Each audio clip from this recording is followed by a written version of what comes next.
बोल अब त अब चाहिँ भन्नुपर्दाखेरि हामी चाहिँ यहाँनिर लिङ्कदिनको सबैभन्दा खतरा डन नै हो जान्थ्यो यहाँ कसैले छुनेवाला छैन नि हामीलाई अब त बिजुरे कागो कागो त्यो लाग्छ बिजुरे त होइन अब त्यो भाइ पर के खेल्थ्यो अब त्यसलाई त के भन्नु त्यो केटाकेटी नै हो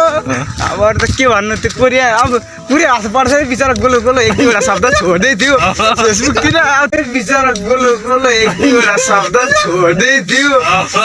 के भन्नु अब होइन बिचरा त्यो त्यतिकै हो छोडिदिउँ अब त्यो यति हामी त आजको त सेयर नै हो नि त यहाँ त डन हो अब शेर भन्यो हो सेयर यहाँ अनि कसले के गर्छ नि यहाँनिर छुनु सक्ने कोही नै छैन यहाँनिर अब आज होइन बाटोमा हिँड्दै गर्दा एउटा फ्याट्टे एउटा राम्रो केटी हाल्छ के गर्छ त्यसलाई त अनि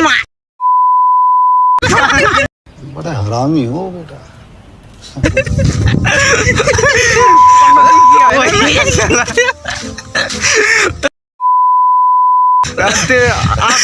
हामी त साँच्ची किङ नै हो नि त यहाँ त अनि अब त्यसरी हिँड्दै गर्दा होइन ठ्याक्कै एउटा लुती लुती खालको केटा आयो तिमी जस्तै अनि अस्ति होइन अस्ति कसलाई रोकेको थियो नि माथि भनेको थाहा छ त्यो लम्बा तारा खालको त्यसलाई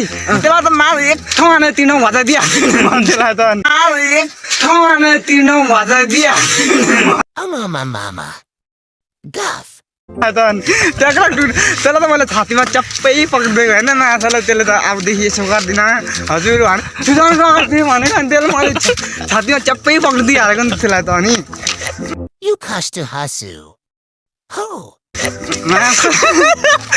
अनि त्यसले केही भनेन क्या त्यो बिचरा नलागेको भए त डरायो त्यसलाई त अनि सुजन म यसरी जाँदिनै थियौँ कलेज गएको अनि त्यसलाई छातीमा चप्पै पक्रिदिएको मैले अनि साथी पनि यहाँ थियो होइन त्यो त बिचरा अग्लो छ नि त लम्बा लम्बा होइन मात्र लम्बा लम्बा होइन के बोले भाइ अब के बोले अनि छातीमा चप्पै पक्रिदिएको के भाइ त्यो के गरेको त्यस्तो भनेको हजुर दाजु अबदेखि यसो गर्दिनँ अरे ल ठिक छ त्यसो त अब यसो नगर भने त्यसलाई छोडिदिएको बिचरालाई तिमी र मसँगले देखेनौ देख्यौँ न म र सुजन देखेँ त मैले देखेँ